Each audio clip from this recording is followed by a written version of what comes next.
What's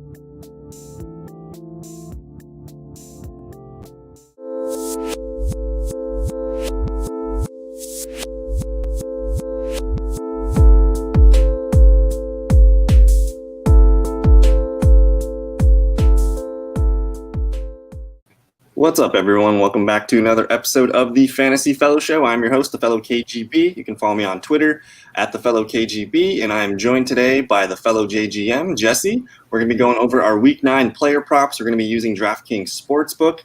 This is being recorded Saturday, 10 a.m. We'll be probably going live for at least, 45 minutes to an hour here. We're just going to go over all of our favorite props. We'll look at all the games and just kind of discuss where we think we're going to be putting our money tomorrow. But Good morning, Jesse. Thanks for hanging out. Good morning. It's a beautiful Saturday. It's going to be 70 degrees in Chicago on November 7th. But don't worry about climate change. We are all okay. But anyways, we were kind of looking at some of these props last night, so we have a few things queued up. Typically, we're going to start with our receiving props. We'll work our way to the rushing. If we feel like we should check out the rushing and receiving combined, we'll look at that. And then we'll finish with the touchdown props as well. So we're going to start with this Baltimore Ravens Indianapolis Colts game. We kind of talked about this one last night. Nothing really excites us here, but if you had to pick a couple names here that stick out for receiving props, is there anybody here that you want to mention? Yeah, I mean, Trey Burton might be someone to monitor depending on the status of Ali Cox, but I think he's healthy last I checked. Trey Burton, I mean, it seems like they're going to use him in the offense. They like him, but they use him a lot around the goal, right around the goal line. So he's not really going to maybe rack up a lot of yards, but might be your future running back. And he's kind of been a low end. He doesn't get a lot of yards per catch. He's kind of a high volume guy, but he's really not going to gash anyone for big plays. I'm just looking here at his totals. So he's been over that total 2 times this year out of 4 games. But again, you're looking at some really low yards per catch. He's going to need the volume, 4, 5, 6 catches to do so. But if Mo Alley Cox is going to be in, that's just a 3-way monster at tight end. I don't know if I'm feeling it. And then as far as like the Baltimore receivers, sure, Marquise Brown, the squeaky wheel, could get the grease. He was frustrated last weekend. He's chilling here at 53.5. That one could be one, but I just these are 2 top 5 defenses right now. I don't even know if I feel comfortable telling anyone to think about these props. Yeah, this is a game with a Colts defense that has Darius Leonard back, so it's really tough to kind of trust anyone in Baltimore, especially because their offense is kind of an offense where you don't know what it's going to be week to week. I mean, Mark Andrews, 1 week he's amazing. The next week he kind of sits around 30 yards. So it's really tough. Yeah, I think we're just going to stay away from that one. And we're going to move on here to the Carolina Panthers and the Kansas City Chiefs. Again, we kind of talked about these numbers last night. We were kind of interested in the Christian McCaffrey, 37.5. That does seem kind of low. I think all of the numbers, especially for McCaffrey and Michael Thomas, we're probably going to get these numbers the lowest that we're going to get them for the rest of the year. So Christian McCaffrey, that could just be 3-4 catches for him to get 37.5. But we did talk about the Chiefs defense is actually pretty good right now. People, I don't know if they're that interested in it, but they're probably a top 5 defense at the moment in most categories. And then you got guys like DJ Moore, Robbie Anderson. These guys are both at 60.5 and 70.5. So one of those 2 probably could win, but it's hard to project which one's going to do it. We were looking at the Raiders game because Henry Ruggs popped off for 2 really big plays. He had just 2 catches for 115 yards. But maybe that's Robbie Anderson getting open deep. But then you also have Curtis Samuel here, who scored, I think, in 3 straight games. He's at 39.5 here. Does anything make sense here for this Chiefs-Panthers game for you? Yeah, so we definitely talked a lot about this game when we were kind of prepping. And, when you look at the game at first glance, you're thinking, 2 good offenses. Let's get some high scores going here. Let's get the ball flying around. And then we kind of dove into it. We see the Kansas City defense has actually been pretty good. But then when you when you keep peeling the layers back, we were looking at actually who Kansas City has been playing. And it hasn't been really great opponents. I mean, the receivers that have been good against them, that are good, have done pretty well against them, especially when you look at that Raiders game. And you're kind of seeing how teams are winning against Kansas City, and it's kind of controlling the ball, running, and then taking deep shots. So this Carolina offense sets up pretty well to kind of actually do that. You can do a 1-2 punch with CMC and Mike Davis, and then you can kind of pepper in the Robbie Anderson, DJ Moore, Curtis Samuel for those big 40, 50-yard chunk plays. So I'm just kind of looking. These are some of the stats that the Chiefs have played up against here. So they allowed Will Fuller 112 yards. They allowed Keenan Allen, 96 yards. So I would say Will Fuller's kind of in the Robbie Anderson mold, and Keenan Allen's more in the DJ Moore mold. So they do allow both kind of body types of receivers to do some things. They just completely shut down the Baltimore game, so I don't really know if we can learn anything from that. But they did allow Damiere Byrd, so this is kind of a DJ Moore type player, 5 for 80. So that could be a good sign for DJ Moore. And then you got Henry Ruggs here at 118. Just 2 catches, but it also took Nelson Aguilar just 2 catches to hit 67. So I think you can hit this team deep. We'll see if Robbie Anderson can do it, or otherwise I think I've noticed DJ Moore's been doing a lot more vertical things this year. I think his yards per catch is up, and they're kind of just using him a little bit differently than what we've seen Ron Rivera do. And then you got Stephon Diggs here, just a low 46, and Nicole Beasley a low 45. I think this is worst case scenario for these Robbie Anderson and DJ Moore. So that would be kind of the devil's advocate here. But this game was also the rain game, I believe, on that. Was that Tuesday night? Yes, it was. This was the Monday afternoon game where it was kind of rainy, and Buffalo just kind of lacked the punch there. So this is probably your low-end bet here. But otherwise, I mean, Denver, Tim Patrick, KJ Hamler, nothing really stout here. And then Braxton Berrios, Denzel Mims, they don't really have a lot of competition here, but we have seen some of these big names, Will Fuller, Keenan Allen. I guess we can include Henry Ruggs, Stephon Diggs. These guys are pretty good receivers, and they have been able to work against the Chiefs. Yeah, one thing that sticks out to me on who they've played is look at the quarterbacks. I mean, we're talking about some quarterbacks who are pretty inaccurate quarterbacks outside of Deshaun Watson, who had a good game. I mean, you got Cam Newton, Josh Allen, Lamar Jackson, good quarterbacks for fantasy, but not necessarily accurate quarterbacks by any stretch of the imagination. Derek Carr, who's an accurate quarterback, he has a little bit of similar traits to Teddy Bridgewater. Hits his passes, can hit deep shots.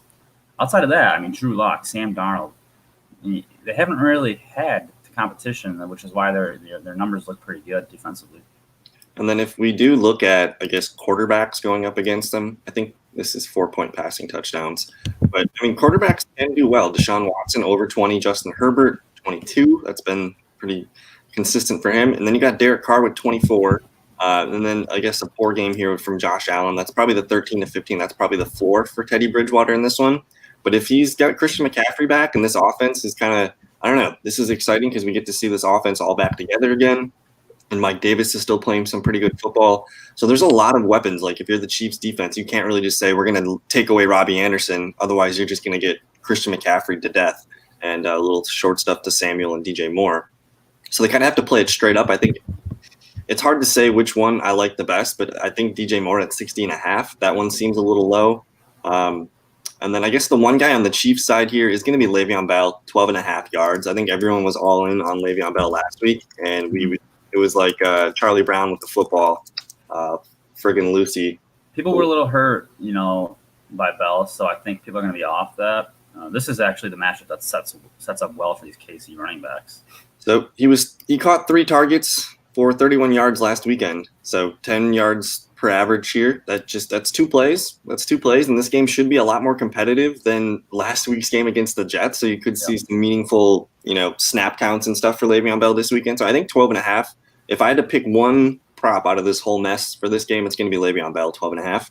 Yeah, that's my first lock for. All right, we'll put that in the queue there. And then if you're still listening, we're going to be on thefantasyfellowship.com. I think there's a link in the description of the video, but we're gonna probably post our favorite 5-6 bets on the website, and then you can also see our history throughout the week so far. But this is going to be the next game here, the game of probably the noon games here. This is my favorite game of the week. It's going to be Seattle Seahawks, Buffalo Bills. I'll let you start with this one. We already got a couple guys picked here, but there should be a lot of fantasy points on this one. Yeah, definitely. This should be a fun game. Both defenses are not right. Seattle does get Jamal Adams back, but as we kind of look through it, even with Jamal Adams, they're still just allowing so many yards to receivers. It's crazy. I mean, they're breaking records on this. And it's not even close how bad they are. They allow 58 receiver PPR points to the receivers. The next closest is 47. And then you can kind of see there's a handful of teams that are tight here, but the Seahawks are 11 points above second place here. I mean, look at the yards. Look at the yards. Almost 200 more than the next worst team. I just want to do the math here. 1,885 divided by 7. That's 269 yards per game to the wide receivers. So you're talking Stephon Diggs, Cole Beasley, John Brown, maybe even Gabe Davis. That's a lot of points right there. And then 11 touchdowns. So, I mean, there's probably a good chance Josh Allen throws for at least 2 in this one. So we should probably look at his quarterback passing overs. If it's 1.5, I'm probably going to lean into the 2. Yeah, I don't know, man. Stephon Diggs, Cole Beasley, and they got John Brown here. Gabriel Davis doesn't have anything listed here. But I think I want to pull up this thing because we were looking at this the other night, and we did talk about Jamal Adams being back, and we looked into it, and we saw Jamal Adams played the first 3 weeks. So basically, we're just like, okay, let's see what the receivers did the first 3 games, and how many receivers were over 70.5 yards here, and we'll count them out. So you got Calvin Ridley, Julio Jones, Russell Gage, Julian Edelman, N'Keal Harry, Damiere Byrd, Cedric Wilson, Michael Gallup, Amari Cooper, and then CeeDee Lamb's really close at 65. So if we run that back, 1, 2, 3, 4, 5, 6, 7, 8, 9 receivers in 3 games over 70 yards. What does this mean for Stephon Diggs? It's a lock button. He's 70.5, and he leads the league in targets. There'd be no reason why they wouldn't be continuing that trend against the Seattle team that they're going to have to put points on the board to beat a Russell Wilson-led team. I think your prop page kind of it's glitching because I see DK Metcalf at 36.5. So I'm thinking they're missing that DK line for some reason. Yeah, let's refresh that. I think John Brown at 36.5 and Gabe Davis at 17.5. I think those are both in play as well. I was talking to Bauer about this, and Gabe Davis at 17.5. That's 1 catch, and his snap share, I believe last week was around 60%. He had 2 targets and catch either of them. That's unfortunate, but I mean, he gets 2 to 3 targets this game in a game where I think we're going to favor the pass game. I think he'll hit that 17.5. So I like to look for guys who can do it in one shot. He's a guy that can definitely do it. So we were looking again at these 3 games that Jamal Adams did play. Week 1, all 3 Falcons receivers over 100 yards. The next game against the Patriots, again, Cam Newton and the Patriots offense they are just not playing good football this year. And they let Julian Edelman, N'Keal Harry, Damiere Byrd, they let 3 receivers over 70, and then Julian Edelman had a career high 179 receiving yards in that one. So again, 3 receivers again for Atlanta, 3 receivers for the Patriots, and then the Cowboys, they almost had 4 receivers over 70 yards. So is John Brown at 36.5? Is that too low for John Brown? I know he's been he's been the ultimate boom bust kind of guy, but I think the way the numbers are going against Seattle right now, John Brown can do that in 1 play. Yep, absolutely. Yeah, I like that as well. I mean, we didn't even talk about Cole Beasley at 50.5. I mean, he's right there as well. I mean, these numbers are definitely juiced a little bit for the fact that they're playing Seattle, but just Seattle has not shown that they can stop anything. So Stephon Diggs, I know people are betting this one up. It's at -143. So if I just let me just see what $20 wins us here. $20 is going to win us $14. So nothing too crazy. I'm just curious. It's a Coors Light, baby. If you want to bet on Stephon Diggs, you're probably gonna have to go up a little bit higher here, probably into the triple digits. But I don't know. Stephon Diggs, Cole Beasley, Gabriel Davis, John Brown, all these guys are interesting. I think I feel best about Stephon Diggs. I'll think about throwing a little bit at John Brown. And then we also looked at the wide receivers for Seattle, and we determined one of them was a better play than the other one. Yes. Let me look at Buffalo here. So this is the receivers that Buffalo has been allowing. So the number for basically we'll call it anything over 72 yards. We'll pull out here. So week 1, Buffalo allows Jamison Crowder over 115. They did allow Isaiah Ford, slot receiver for the Dolphins, over 76. Cooper Kupp and Robert Woods were both over 72-ish yards. And then you had A.J. Brown here at 82. And then really no other receivers were over that. So they're kind of having a body style here of those quicker, smaller receivers, Crowder, Ford, Kupp, Woods. These have been the guys that have been doing the damage against them. But we did see A.J. Brown have a good game, and we did note that this game was week 5. Tre'Davious White was not playing in that game, and he will be playing in this one. So I would assume DK Metcalf's going to get Tre'Davious White. He's just coming off a really good game. You can guarantee that they're focused on DK Metcalf, and they have to be on Tyler Lockett, but that's been the body type of Tyler Lockett that has been getting the majority of the good days. So Tyler Lockett at 74.5, do we feel like that's going to be locked in on our website? Yeah, I feel pretty good about that one. I felt better about it yesterday before the sportsbook caught on. They had that line at 70.5. Oh. And the betting market said, hey, maybe you want to think about that one again. So they reopened that 74.5 at -112. So I still like the line, though. The receivers that fit the mold to beat Buffalo, it fits nicely. This should be, in all theory, a high-scoring game. So Tyler Lockett, 74.5. I'll hit it. Okay, and I don't know. As far as the noon games go, that's probably the most exciting noon game for me to watch. So I'll be watching this one closely. We'll probably look at the quarterback. We kind of did talk about Russell Wilson and Josh Allen last night in this one. So we'll look at those when we get there, and we'll move on here to the Chicago Bears, Tennessee Titans. Anything stick out here? A.J. Brown, 61.5. I mean, yeah, I'm fading this game. Yeah, this whole game is messy. It's in Tennessee. But I guess if I were to advise any kind of interest in this one, it's going to be on the Chicago Bears receiver side. We did see all three receivers go over, I think they were all over 70 yards last weekend. So Mooney, Miller, and Robinson. This should be a really good game for Nick Foles in the passing game. I don't think Tennessee is a very tough defense at all against the pass. No. Let me just pull this up here. Middle of the road. So they have been allowing some really big numbers here. So Tyler Boyd, Deante Johnson, Will Fuller, Stephon Diggs, Justin Jefferson, Keelan Cole, even Jerry Judy. All these guys have been able to have some pretty nice fantasy days. And I think we look at last week, Tyler Boyd, T. Higgins, Auden Tate, all these guys were over 65 yards. And that was a bad weather game too. And then you got Deante Johnson, Juju Smith-Schuster, both these receivers over 80 yards. Will Fuller put up 123. Stephon Diggs, 106. Justin Jefferson, 175. DJ Chark with 84. So it is likely that one of these receivers hit. If you want to bet on it, just do Allen Robinson, probably at 72.5. Yeah, I mean that's obviously the safest. Darnell Mooney. Thank you. Darnell Mooney has been coming on. I think he's taken over the Anthony Miller spot. Fun rookie, building some rep with Nick Foles. So Chicago side, I mean, I just don't like Chicago. Just is not a fun team for me to bet on. It doesn't install a lot of confidence. So we'll kind of move on here to the Jags. I will say, I got one thing I'll say about the Tennessee side is Jonnu Smith. If he doesn't come on this week, I think you can write him off for the rest of the year. So shut him down. Yeah. So 33.5 yards. If you believe in Jonnu Smith, you should believe in that line for this week. Otherwise, I think if he doesn't get there, this is a fade him for the rest of the season kind of game. I think as far as like a lineup standpoint, this might be my last week saying, okay, Jonnu, you can be in my lineup, but after this, if you don't do anything, you're going to be on my bench until we see it, on the bench. Yeah, definitely. Hopefully Jonnu Smith kind of bounces back here. Chicago's got some really good cornerbacks, and the one position that they have been allowing points is the tight end.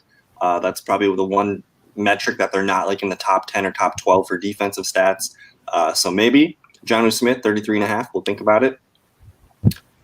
Anything in the Houston Texans, Jacksonville Jaguars game, you got James Robinson, 22.5. DJ Chark at 50.5. Keelan Cole, 40.5. And then some of the the Texans receivers, Will Fuller, 61.5. Brandon Cooks, 59.5. Yeah, this is one of those sneaky shootout games. Two pretty bad defenses. You got a Houston team that I think they're seeing blood in the water on this one. They're desperate for a win. Jacksonville starting a quarterback who we don't know what we're going to get. We haven't even really got to see him in the preseason. He's got no experience. So this is going to be a heavy James Robinson game. So 22.5, maybe he hits that. Yeah, I don't even think we can consider any of the Jacksonville passing overs. Like, we need to get some data points first before we advise anything on that side. Brandon Cooks, Will Fuller. I think these two teams already did play. So Jaguars, Texans. I'm just going to look and see if there's a box score I can find. Hey, breaking news, real quick. Yep. Joe Biden, projected president, has been called by CNN. I had to say it. You called it? Okay. What state did they give him? I don't know. They didn't. I just breaking alert. Interesting. All right. We'll see what the rest of the afternoon holds today. That's interesting. All right. But, yeah, man, that's crazy. You heard it here live on the Fellowship stream. Bringing you the juice on Saturday morning, 10:25 a.m. 70 degrees out. Is there a coincidence that it's been freaking nice out all week? It's been a nice week. I think it's just, the greener grass. We are headed in the right direction. So Absolutely. I was able to find here the Jacksonville Jaguars Houston Texans game that was played on October 11th here. You do see Gardner Minshew was able to throw for 300 yards, 2 touchdowns against this team. Laviska Shenault, 7 for 79. Chris Conley, 2 for 58. For some reason, this might have been the game DJ Chark got hurt, only 3 for 16. Okay. But, I mean, Laviska Shenault, 7 catches, 79 yards. I mean, you think about a rookie quarterback. I mean, what are they going to try to do with him? They're going to try to get the ball out quickly. Don't let him, have to think too much. Take that first quick read and kind of just keep the ball in efficient situations. So I think Laviska Shenault sitting down here at 35.5. Yeah, I like that line. This seems very low to me. You got the rookie. Jake Boone's a rookie, right? Yeah. Yeah. So you got the rookie throwing to the rookie. They're coming in together in the league. They probably got some reps together. You're trying to think like who can Jake Luton form that chemistry with. So Luton's been a pretty efficient passer, I guess. He did throw 28 touchdowns per interception last year. His yards per attempt is nothing crazy high, so he's taking a lot of short stuff here. About 62 completion percentage, that's not the best. So you would think that the Jaguars know this. They're going to want to try to get him into the quick situation throws. But he is a pretty productive quarterback. I'm trying to see if he's got anything on the ground here. So it looks like he's got negative career rushing yards, so you're not going to get anything from him in a scrambling standpoint. Yeah. So that's interesting. But I don't know. We could see Laviska Shenault be the preferred target here. And then on the Houston Texans side here, you did see Brandon Cooks, 161 yards. Big one. That might be something to take advantage of this weekend. He's just chilling here at 59.5. It's pretty low. And then Will Fuller at 58, Darren Fells 57, Randall Cobb 47. Interesting that they don't have Randall Cobb on this one. But I guess at this point, I'm interested in Brandon Cooks and Laviska Shenault. I like it as well. James Robinson, somewhat interesting. I don't know if Luton's a guy who targets running backs, but he ended up with 20 yards in that first contest, so that's kind of interesting. And then I don't know, nothing really else sticks out, but Brandon Cooks, Laviska Shenault, these would be my 2 favorite potentials here. I'll probably take one of these guys. If you had to choose one of those bets, which one are you taking? I'll take Brandon Cooks. Brandon Cooks at 59.5. Okay, we'll put that on the list. I'm going to put Laviska on the list, man, because I think rookie receivers are just fun to kind of throw a little bit at. Up there. Denver Broncos, Atlanta Falcons. We are looking at probably no Calvin Ridley in this one. So we do have Julio Jones selected here at 87.5 yards. That's a very high number to be looking at. But in those games like where you see a guy like Derrick Henry projected at like 99 or Devontae Adams, and anytime he's in the 90s right now, these guys are just playing such good football that 87.5, it seems high, but Julio he's doing Julio things right now. So I think that's probably the one play that sticks out the most out of any of these. But anything for you in this one? Yeah, I mean, Julio Jones could have 90 yards in the first quarter. So, you just take it, especially with no Calvin Ridley. I mean, you don't even have to look at his yards. He's hitting those numbers on a week-to-week basis. Outside of that, if this game does, if Drew Lock comes and shows up, this could be a fun shootout. Could be some running and gunning here. So Jerry Judy's under 50. I like that. That's been run up a little bit. Tim Patrick, he's in that Cortland Sutton mold, 44.5. Been playing pretty well, so that's an interesting one as well. I know he's been banged up, but he should be back this week. And he's the type of guy that can get that in 2 plays. Yeah, definitely. And then with Jerry Judy, he had 10 targets last weekend. The coaching staff has been saying on the All-22 film, apparently Jerry Judy he's just open, and Drew Lock has struggling to read the field. And they're just going to keep pounding the table, throw the quick read to Jerry Judy. So it's not going to surprise me to see Jerry Judy over 48, but people are already onto that. It's at minus 143, so the return's not that great. but it could be some free money there. Yep. And then any interest in like the Todd Gurley 9.5, Brian Hill, like those guys are kind of low. Or are you into Noah Fant? We don't see any Hayden Hurst, which is interesting. I think they're waiting to see if Calvin Ridley's going to play. But any other names here? I mean, I don't really feel great about anything here besides Julio and Jerry Judy. No, yeah, I would agree. We can go on to the next. Yeah, I'm just going to put Jerry Judy on the list. I don't know if I'm running out of spots here. But then we got the Washington football team, the New York Giants. Do we want to talk about this one much? Anything stick out here? Terry McLaurin, 72.5. He had 74 yards against them the first time. Anything here? Yeah, I mean, we don't see Shepard's line on here. Is he hurt still? Is he linked? He's been listed as questionable. He's trending towards playing, so maybe they add him whether it's tomorrow morning or something. Yeah, so if Shepard doesn't play, I like Slayton's line, but otherwise, it's hard to know who Daniel Jones goes to. He likes Sterling Shepard a lot, so if we have a favorable Shepard line, I'll be interested. Washington's actually pretty good against the pass, though. Yeah, they're the number one against wide receivers in PPR. Yeah, so and we do have yards. It's pretty rough. We do have results from this game already. They played earlier this year in New York. This one's going to be in Washington this weekend. But you see Terry McLaurin, 7 catches, 74 yards on 12 targets. He's probably going to need another double-digit target game to be able to beat James Bradbury. Logan Thomas, 3 for 42. Is he on the list here? He's at 33.5. He's actually been playing pretty well lately. I think he has. 2 straight games.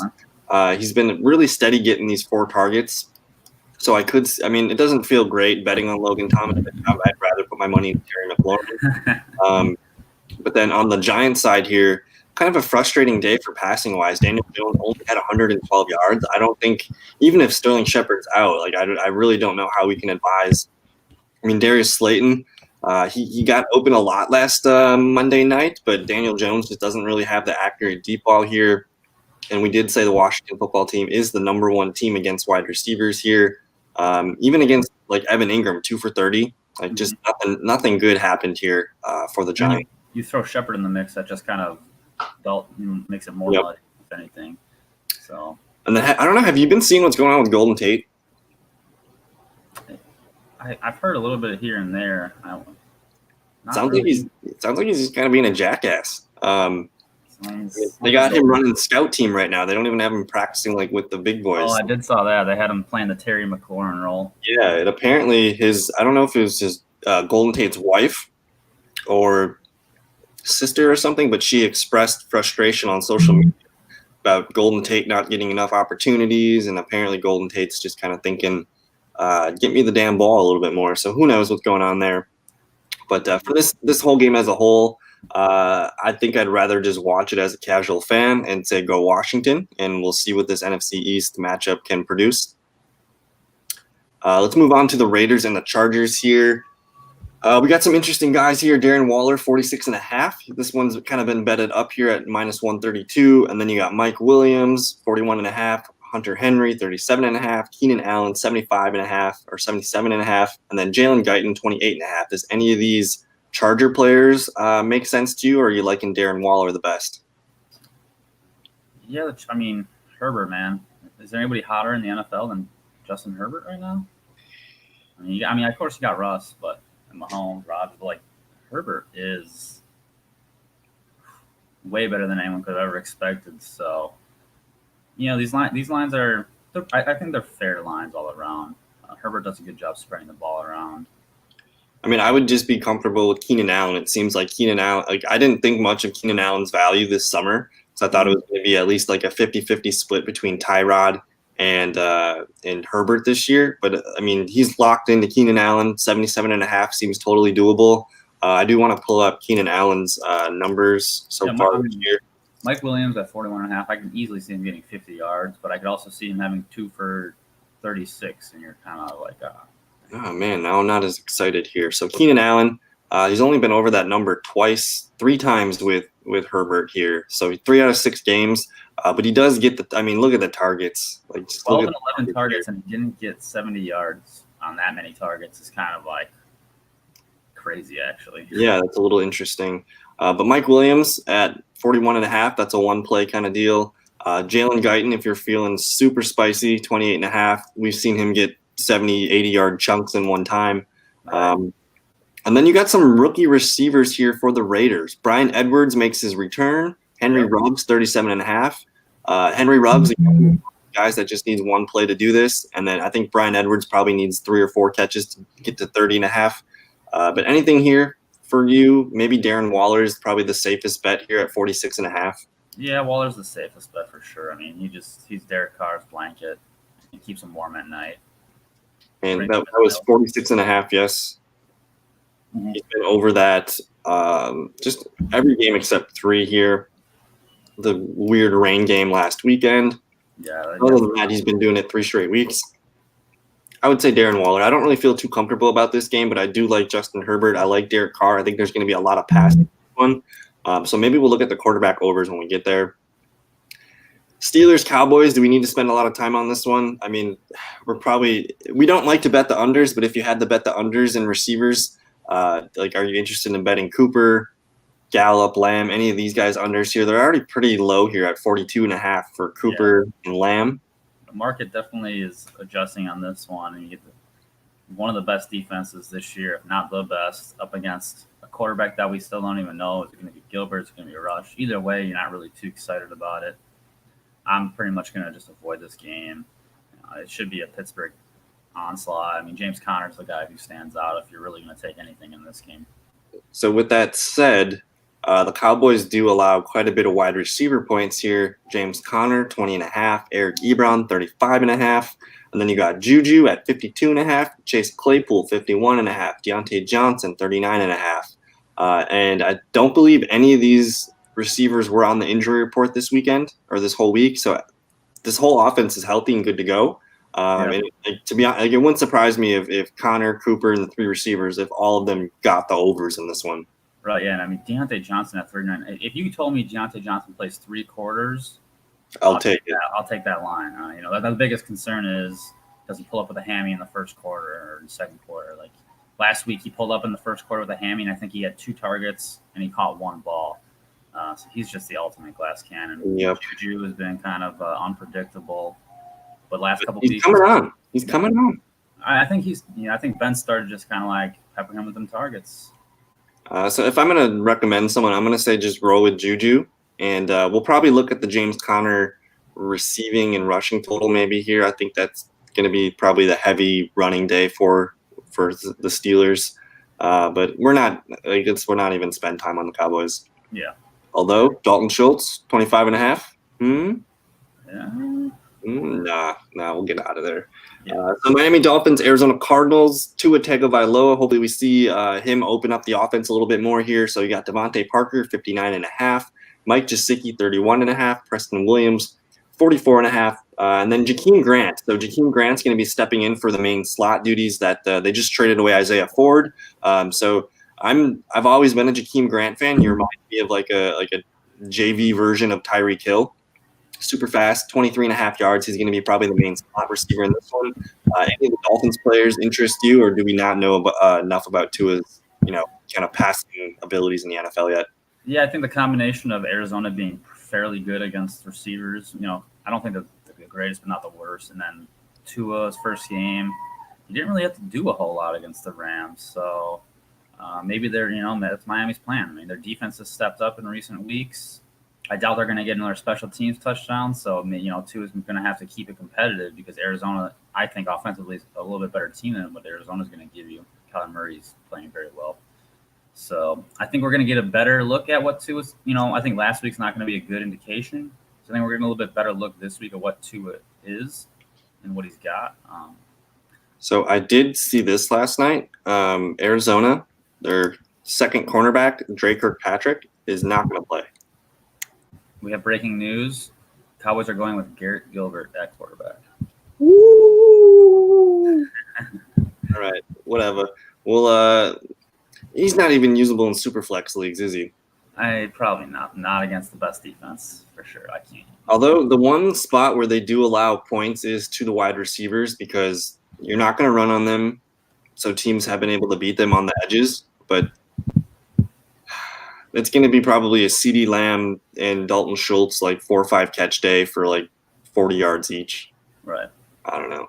But again, back to the Arizona Cardinals here. Dre Kirkpatrick, their number 2 cornerback, is not going to play in this one. They are missing a couple other defensive guys potentially here, but that's the main one. Mm-hmm. So you would assume Devontae Parker's probably going to get the Patrick Peterson treatment. Are we going to get Preston Williams finally? Yeah, I don't know, 44.5. It just seems like he was coming on before the bye week. He's been scoring touchdowns. But again, we just don't know anything about Tua. If you're feeling super risky here, maybe we'll put that in because last weekend I did do Albert Okwuegbunam as my, what was it, like just the super risky, feeling frisky pick or something. Yeah, he got his touchdown. So maybe we'll throw Preston Williams some love here at 44.5 yards. Or we'll see what the touchdown odds are. We'll get there. Yeah, we'll get there. So I'll check that for now. But then you got, the 3 Cardinals receivers, Larry Fitzgerald, Christian Kirk, DeAndre Hopkins. Kind of disappointed there's no Chase Edmonds line here. But DeAndre Hopkins, 77.5. Christian Kirk, 41.5. Larry Fitzgerald, 34.5 here. Anything excite you? Christian Kirk's been coming on his last few games. I think he's gotten close to it, not over that number every single time. Miami has stepped up against the pass, but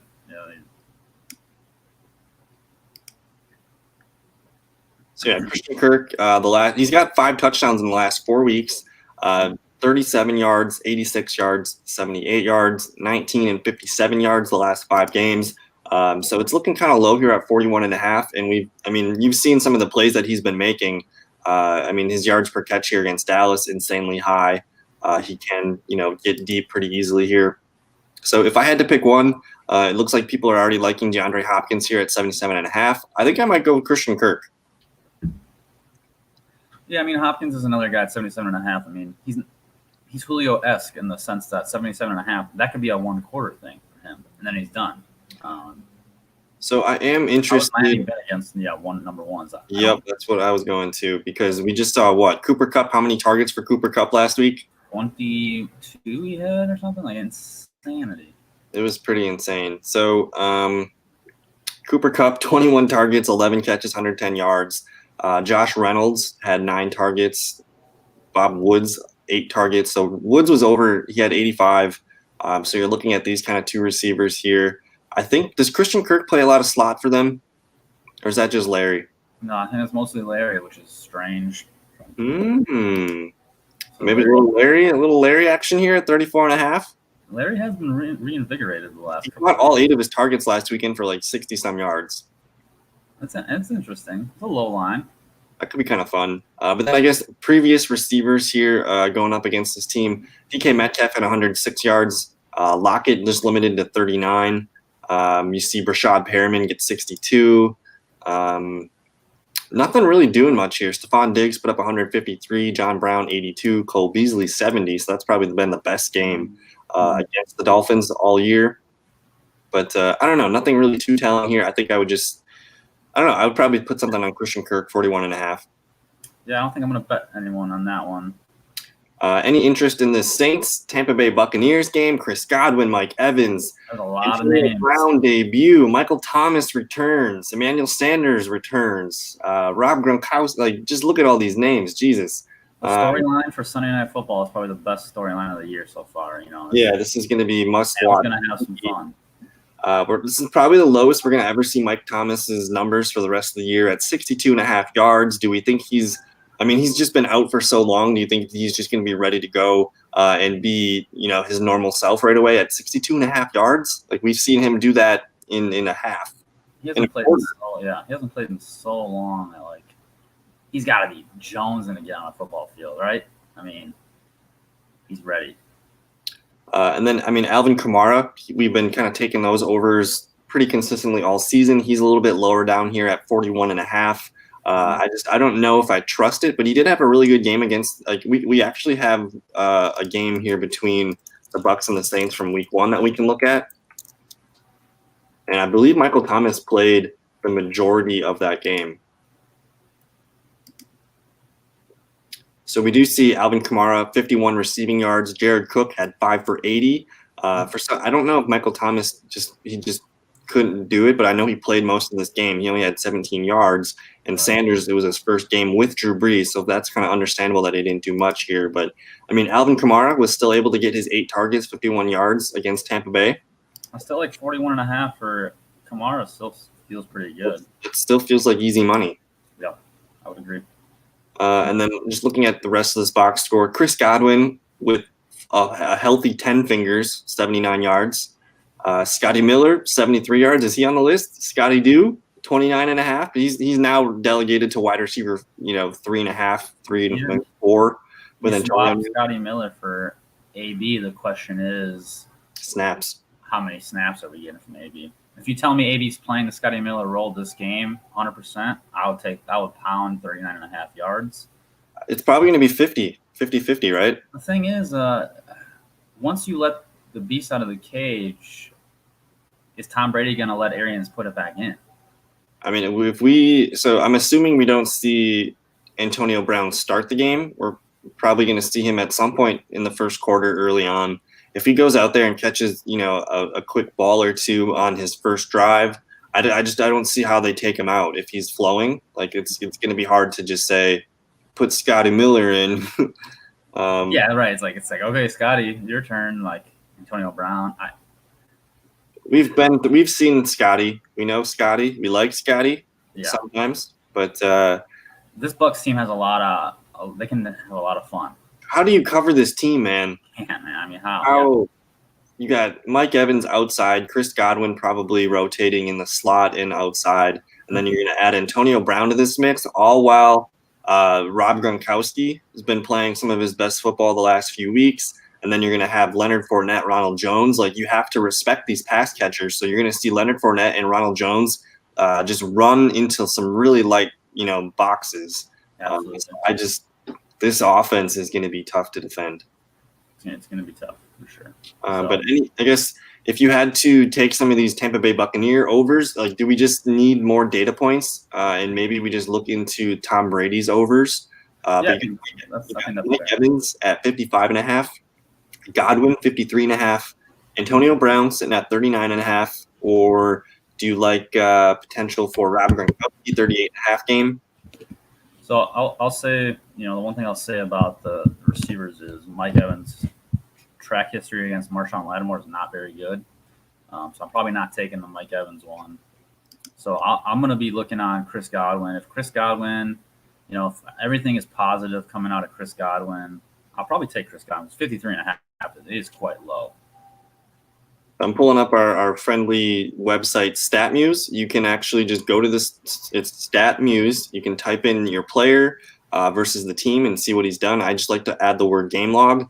But Mike Evans has typically been shadowed by Marshawn Lattimore the last few years. In week 1, only 2 yards. Last year, he had 69 yards in one game, 0 yards the next. Looks like he got the best of him in 2018, 86 and 147. And I don't know if Marshawn Lattimore was playing in 2017. Yeah, I'm not sure. I think he's a third-year player maybe. But kind of spotty production here to bet on Mike Evans, so I'm not really feeling comfortable about that. If anything, I think I'm going to wait and see what we look at when let's just bounce over to those passing numbers here. So Tom Brady, 295.5. He threw for 239 in the first game, but now he gets a roared up Rob Gronkowski. He gets a healthy Mike Evans, a healthy Chris Godwin, Antonio Brown. A lot more juice here for Tom Brady in that one. Are you interested in any of these overs? I mean, I kind of like them. I kind of like both. I mean, Tampa Bay's been pretty good defensively, so we probably should. Not interested in the Drew Brees over, but Tom Brady really hasn't been hitting. Yeah, has he gotten there? He's hitting it 3 times against Denver, the Chargers, and Las Vegas here. I'm probably mostly wait and see to see, is this Tampa Bay offense as good as billed? Definitely. I need more data points, and I need to see what it looks like before I'm comfortable talking about do this, do that with this offense. Lattimore 2017 was Lattimore's rookie year, by the way. Okay. So, rookie year, you look like he locked up Evans pretty well here. Only 68 yards in 2 games. So, it's just too up and down on Mike Evans. I I'll just enjoy the sun. I mean, I'll probably take something depending on how my day goes. But I'm looking at Godwin's. It's at Sunday Night Football, so if we have some fun, with these noon games and 3:00 games, maybe we'll feel a little bit more confident in some of our bets for that game. So we'll kind of get back to that one. We'll probably pick one of those for the website by the time I put those up there. But just looking at some of the passing overs here, I don't really like to bet the passing overs. But Phillip Rivers, Lamar Jackson, not interested in that game. Carolina, Kansas City. Patrick Mahomes is dealing here at 295.5. Teddy Bridgewater, 277.5 plus 100. I'm a little interested by that plus 100. I'm gonna go back to the Chiefs here because we were looking at who they have played against quarterbacks. Yeah, definitely. Yeah, I'm curious to see what Derek Carr put up against. So the number is 277.5. So we need 278 or above. So if you look at Justin Herbert and Derek Carr, so it's only happened twice. Wow. I mean, but you have to look at the teams they're playing against. They played Buffalo. Was that the Tuesday night game? No, that was Tennessee. This was the Monday afternoon game. Yeah. In the rain, that was a rain game. In the rain. Josh Allen just had probably his worst game of the season. I mean, how much do you really want to put in stock into that? Drew Lock almost got there. And Sam Darnold is Sam Darnold. So, but we believe the Panthers have the weapons to be able to take advantage of this defense. We have seen some precedents where you can get open deep on these guys. And you talk about Robbie Anderson. You have to account for Christian McCaffrey, DJ Moore doing kind of middle of the field work, and then Curtis Samuel's coming out hot lately. How many times 100 here? Where's Teddy at? Can we look at Teddy real quick? Is Teddy a guy who we can feel good about hitting 278? So I'm just curious here. Teddy Bridgewater is top 10 in passing yards right now, but he has played a full 8 games. And as far as game logs, he's been over this number twice. At 270 twice, so it's probably interesting that he put 367 up against Tampa Bay. But how do you do that against Tampa Bay? Yeah, that's interesting. At Atlanta, we expect it. New Orleans, we probably would have expected it. Atlanta last week was kind of a weird game. A little bit of weather going on there. There's also a Chiefs offense that puts up points.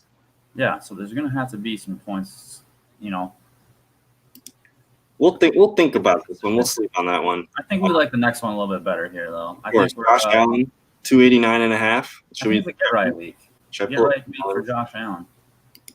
So 289.5. We did kind of talk about this last night. He has not been playing great football the last month or so, but the first 3 weeks of the year, 312, 415, 311, and then that 288, which is right there on the line. So these first 4 games of the year dealing. And then the last 4 games we kind of have some excuses for this game. So the Tennessee game here, that was like the weird Tuesday night football game where like we didn't know if they were practicing or playing.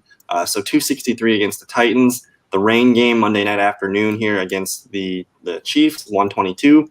He did throw up a lot of yards against the Jets, 307, and then against New England. I just don't know. They kind of relied on the run. That weather game was even worse. That was rain. You can kind of make excuses for the last 4 games here, but Russell Wilson, he's putting up points, and I just think we've talked about at the top of the show all of the receiver yards that this Seattle Seahawks team allows. The Bills have the horses to do it at 290. It feels kind of good. Yeah, feels good. I'm interested in it. It's probably the one of the passing yards. It might be the one that I will take.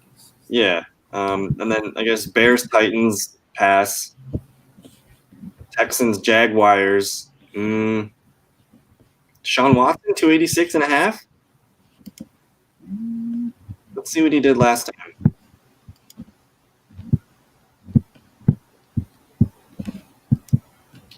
So he puts up 359. That's on the heels of the 161 game from Brandon Cooks.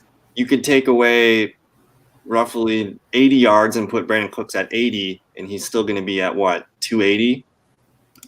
And they're saying 286. So That's kind of right in the sweet spot. I think Deshaun Watson, they're coming off a bye as well.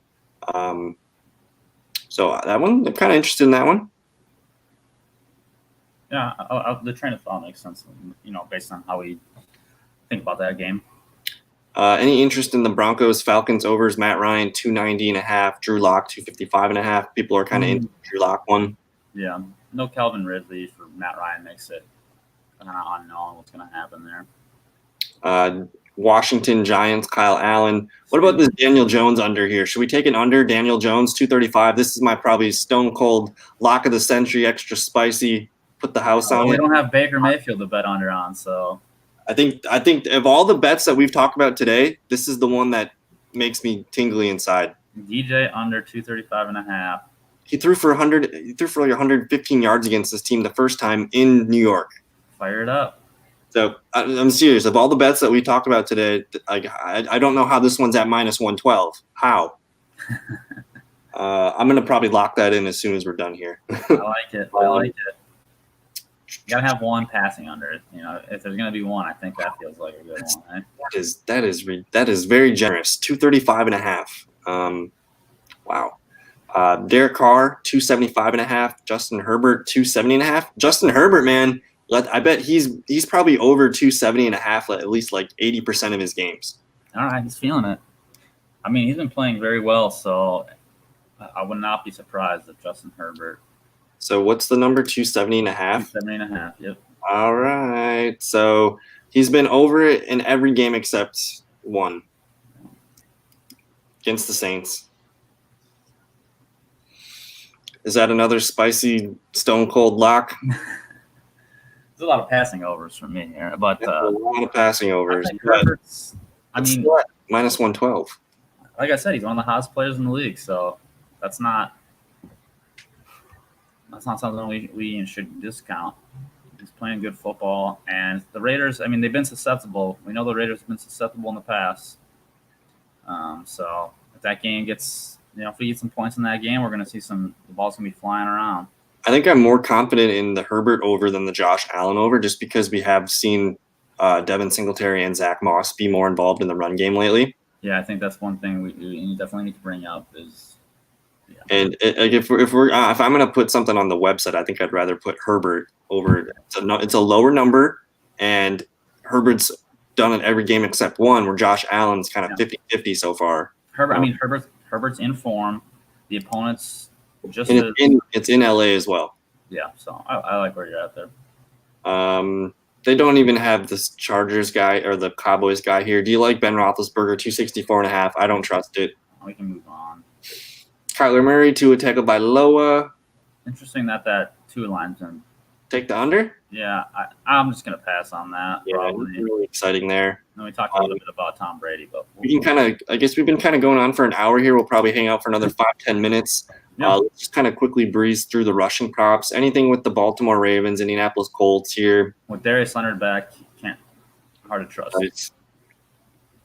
Right. Carolina, Kansas City. Carolina is, I think the Packers are the worst team against the running back in PPR, but the Panthers, I believe, are the second worst. Clyde Edwards, 55.5. People are kind of buying into that one. Le'Veon Bell, 31.5. I like both those. And then I guess Christian McCaffrey at 50.5. We've been saying it all day. This is probably the lowest we're going to see numbers on guys like Christian McCaffrey, Michael Thomas. So you got to take advantage of that. I like McCaffrey's rushing receiving. It's at 87.5. Yep. If you can get McCaffrey at under 90 yards, total yards, you feel good about that. So we did talk about the potential for more running from Buffalo. Devin Singletary, Zack Moss. These guys are both around 36 yards here. People are betting into the Singletary, but I like Zack Moss at 35.5. Yeah, that's interesting. I do want to pull up because I believe Zack Moss has been over that number the last 2 weeks. And Seattle's defense, man, it's not anything that's going to scare me away. Zack Moss, 7 for 47 against the Jets. And then against New England, 14 for 81. So he's hit this number 2 straight weeks. So I could see something like that interesting me. Yeah. Chicago Bears, Tennessee, no thanks. No thanks. Houston, Jacksonville. Are we taking J. Robinson, 72.5? I'm thinking if Houston is going to be able to run the score up here, we're not going to get as much James Robinson as we initially liked. Remember when we pulled up the Jake Luton stats and his negative career rushing yards in college? People are reading it. Maybe. I can't bet on a team. James Robinson, I'm excited for him. I have him in some leagues, and I want him to do well. But he's going to get enough volume to probably hit that line. The question is, are they going to have to abandon that run sooner than they want? Let's see if he's in the rushing receiving combination when we get there. Denver Broncos, Atlanta Falcons. Anything interest you here? Melvin Gordon. You did point out Philip Lindsay, 36.5, and he has been practicing this week. I think he had the toe injury. He looks good to go, and he just looks 100% better than Melvin Gordon. Yeah, he looks better than Gordon. He's part of the reason why they were in that game last week. He was the reason that they put energy back into the team. Right. They were down and out for the count, and Philip Lindsay said, not if I have anything to say about it. He got hurt in the Tennessee game, but otherwise, the dude, look at that. This is going on the website. Dude. Philip Lindsay over 36.5. Book it. Press the button. New York Giants watching football team. You did say Antonio Gibson's rushing and receiving overs are not on there. Do you like the 15.5? I'm interested in the 15.5. He's definitely. They're starting to use him more as their true running back. And I think that's what his role is only growing. So I think as his role grows, that line's not really adjusted. I have a thing I've been monitoring where teams coming off a bye with a rookie running back, time to prioritize them and get them refreshed and be like, hey, we just had all this good. Basically, preseason was just done for a lot of these teams. And now they know what they like. They have so much film to watch, and they're going to be like, Antonio Gibson, this is what you do well. This is what we're going to do more of. It wouldn't surprise me if Gibson has himself a really good game. The Giants' defense doesn't scare me. We just saw Ronald Jones and Leonard Fournette probably rush for like 80, 70 yards, or probably 80 yards against this team. So I could see Gibson being a guy here. Raiders, Chargers, Josh Jacobs is not on the list. What? He's not up there. Just the quarterbacks? What? That's weird. That's dumb. James Conner. Can James Conner get 80 yards against the Cowboys? He should be able to. Let's just pull up our guy here. The script for this game should be a heavy dosage of James Conner. The question is, do they keep him fresh? So 1, 2, 3, 4. I'm not going to count week 1. He's been over that total 4 out of 6 games this year. Yeah, I think he hits 18 He's going carries. to get 15 carries at least. Yeah. And it's probably going to be this 18 to 20 range. And then when he does hit 18, it's consistently over 80 yards. I think I would put that on the website probably. Yeah, I feel pretty good about James Conner. Wow, we're over 12 bets. We'll get to that one. So I'll put Conner on there for sure. I'll let you run away with Jordan Howard here. Sell me. He has 18 carries for 14 yards on the season, I believe, right now. He has not been. He started out as their goal line back pretty much exclusively, and that role never changed. If anything, it diminished when Myles Gaskin came onto the scene. Myles Gaskin's now out for 3 weeks. Matt Breida is out. DeAndre Washington is ineligible to play this week, their new running back. So this is going to come down to Jordan Howard and Patrick Laird with maybe a sprinkle of Salvon Ahmed. Salvon Ahmed has not done anything in his NFL career. Patrick Laird, if anything, has been a disappointment in the fantasy community when he does get a chance to be the guy. I think Jordan Howard simply needs 10 carries in a game where they still have a rookie running back. They still want to be able to run the ball. And if you look at Arizona's defense, where do they tend to give up? It's against the running backs. It's not a ton, but I think it's enough for him to pick up 35 yards. So I'm just pulling up the rushing stats here. So against the running backs, the Cardinals allow just over 100 yards per game to the running backs. And we just talked about the lack of depth there. So you're probably going to see Jordan Howard, he's probably getting at least 12 carries in this one, like 12, 14, 15. I could see that. They don't really have any other. Patrick Laird's a pass catching running back, not really a guy you want to hand the ball off to a ton. And then I guess if we look and see, so the number is what, 36.5? 34.5. Okay, so let's just count all the running backs to do so. So I believe this has been in 7 games. So, of course, you see Raheem Mostert over this total. You see Antonio Gibson and J.D. McKissic over this total. Adrian Peterson, that would be a very comparable, I guess, running style, just straightforward, going to gash it through you. Mike Davis and Reggie Bonifon here, both running backs for Carolina. Le'Veon Bell on the Jets with 13 carries was able to do it. Ezekiel Elliott, 12 for 49 here. And then you see Carlos Hyde. I guess that's probably the most comparable to Jordan Howard. It's going to be Carlos Hyde. All right.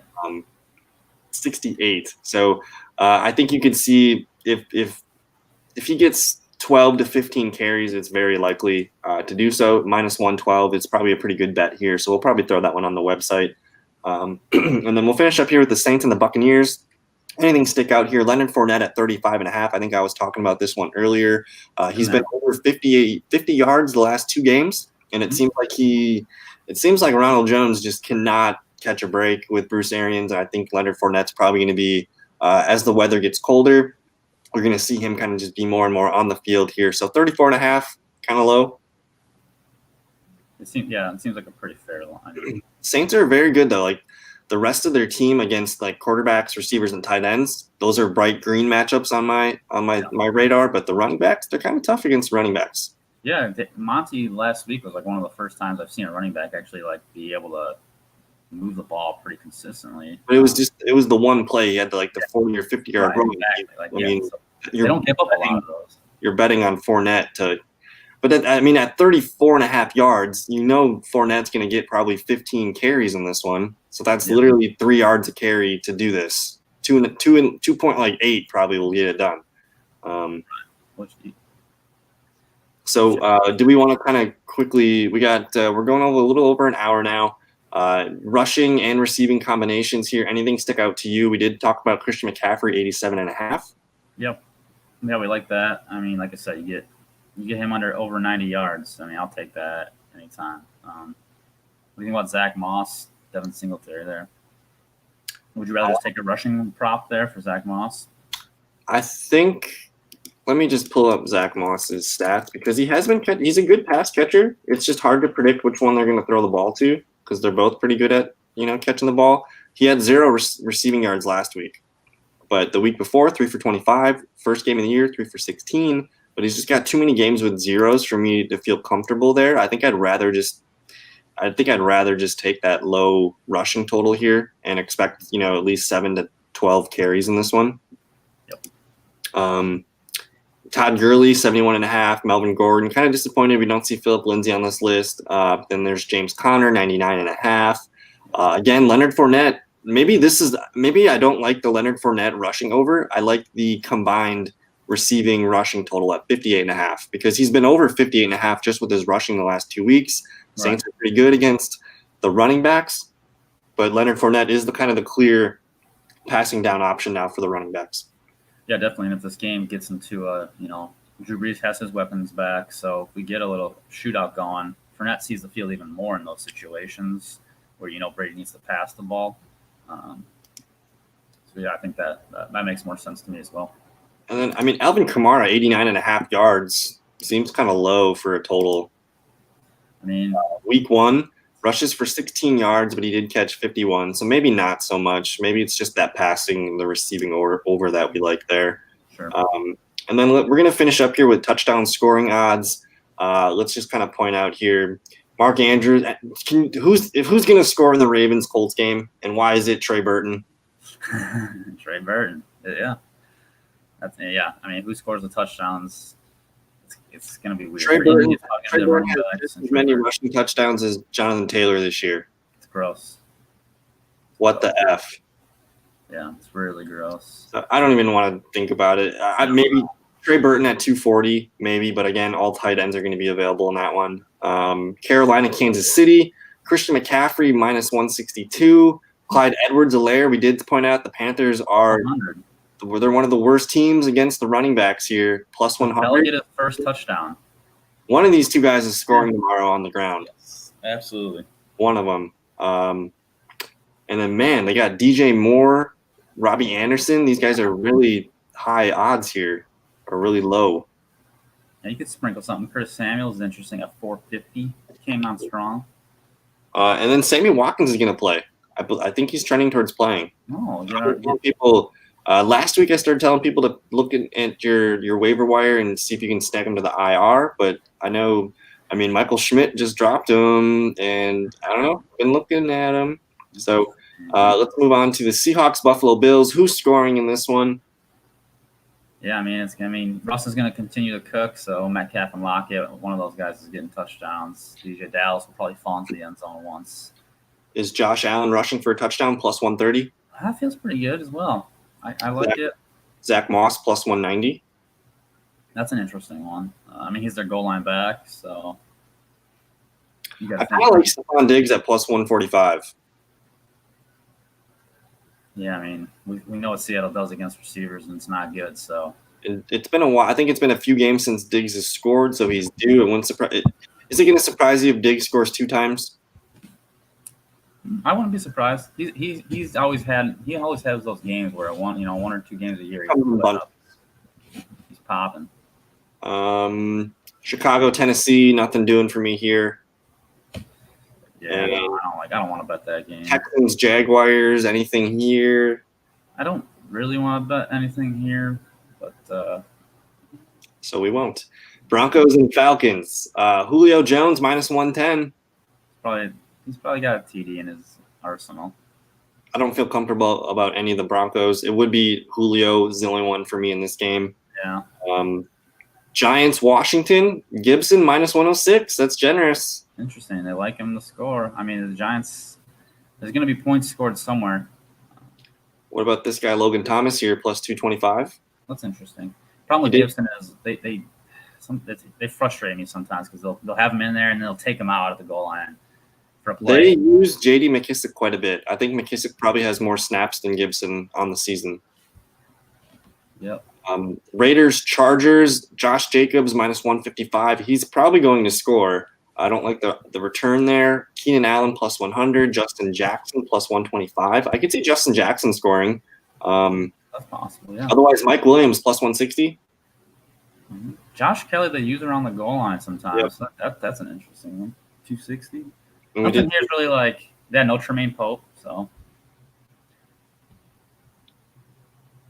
Yeah, this one's a hard one because it feels like both teams, they make it their mission to find the least likely guy to score. That's who's going to score, So, we're going to probably see Brian Edwards, Donald Parham, and Foster Moreau score this weekend.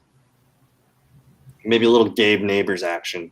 Gabe Neighbors. Steelers, Cowboys, anything for you in this one? Maybe Chase Claypool plus 260? Yeah, Connor's minus 225 already, so we know what's going to happen this week.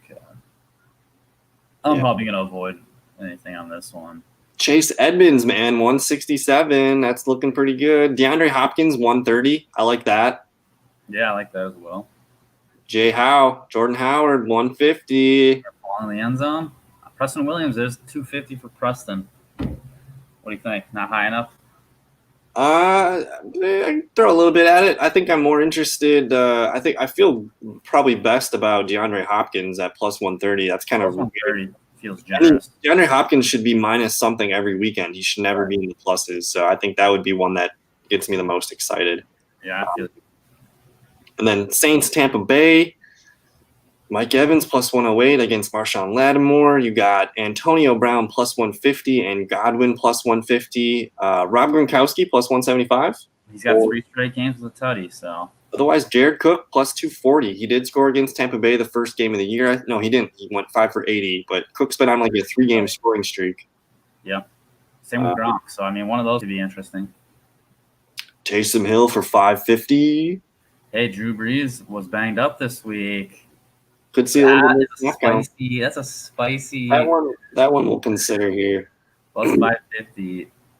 Taysom Hill tutty. And then, they look like they threw in some Patriots and Jets here. I don't even want to look at it. Nope. I don't even want to look at it. So, yeah, man, I think that's going to do it. A little over an hour and almost 9 minutes now. We will be looking I'm going to be probably working on the website shortly after this one. I'll probably send you a list. And if you're still watching or listening to this in the future, on the link below the description, that'll be the link to basically check out the bets that we're locking in here. We did talk about a lot of them. We probably have a range of like 12 to 15 bets we feel good about. Maybe we'll put like 8 to 10 of them on the website. But I don't know. We have a decent track record on the year. I'll tally up our record, put that on the website as well. But I know we're better than 50% on the season so far. So hopefully this is the week where we get probably 80% of our bets in. I feel so much more confident this week than last week just because of the weather. Yeah, last week was a hard one. And I don't know. I just think it's very likely that we're going to see a really fun Buffalo-Seattle Seahawks game. Sunday Night Football, like again, we didn't really feel confident in anything, but that's a game you want to put you want to get something into that game. DFS lineups are going to be hard to set for that game because there's literally so many different combinations. It'll be a fun show online. And I'm trying to think. I think that Kansas City, Carolina game, DJ Moore, Robbie Anderson, Christian McCaffrey, Curtis Samuel. I don't know if the Chiefs are a good defense. I don't see how they're going to contain all 4 of those guys. Right. I think you're right on that. I think people are going to be disappointed if they sit there Carolina Panthers this week. Even if tells them. I mean, I've had Teddy Bridgewater in Superflex leagues. I started him the first 3 or 4 games with Christian McCaffrey. When they get in, McCaffrey's the red zone. Like they're going to run the ball. The touchdowns came for Teddy after Christian McCaffrey went down. That's when they threw the ball a little bit more. So it could be I didn't see what the Christian McCaffrey touchdown total was. I'm sure it was like minus 120 something, probably minus 155, but I'll double check that. But McCaffrey's playing. He's probably scoring a touchdown. Mm-hmm. So that one could be a free square. But I don't know. Any other parting thoughts on this before we sign off? I guess I'm on Jordan Howard this week. Jordan Howard. Let's get you a Jordan Howard Dolphins jersey. Yeah, right. I can get that for $20 in the bargain bin. We'll get 2 of them, one for you, one for Andrew. No, I think we're gonna have some fun this week. I think last week was weird with the weather and people were kind of all over the place, but we'll get back on track this week. There's some good games. Should be a fun week of football. And you're just on your own for tomorrow, chilling? No plans? Yeah, I'm just chilling. All right, I got Andrew coming. Well, Andrew's here. Josh is going to be coming to hang out tomorrow as well. Nice. And then my brother's got off on Monday, so he's staying to watch Tampa Bay, New Orleans Saints. It's just a good football day. My parents are coming. I don't know what time is it. My parents will be here probably in a half hour. So we got a lot of things going on today. It's 70 degrees in the Midwest. The day is November 7th, 2020. Yes. Anything is possible. Joe Biden is our president. Anything is possible. And beautiful. Jake Luton is quarterbacking. Garrett Gilbert is quarterbacking this weekend. Antonio Brown is back. Michael Thomas is playing his first game since week 1. Christian McCaffrey's first game since week 3. Anything? Do we miss anything else? I don't know, man. We're trying to stay on top of it. I hope you enjoyed the show. If I have time tonight at around 6 o'clock, I might just go live and kind of just read some news and answer people's questions. I don't know if you want to hang out later, if you got anything going on. But I think I'm going to probably try to go live tonight and just kind of hang out and put some more thoughts out into the universe. But I don't know. For Jesse, you can follow him on Twitter at theFellowJGM. I'm on Twitter as theFellowKGB. Check out thefantasyfellowship.com. Subscribe to the YouTube channel if you haven't already. And good luck this weekend. Check out the player prop bet link that we have in the bottom below. And we'll see you in another video. Peace.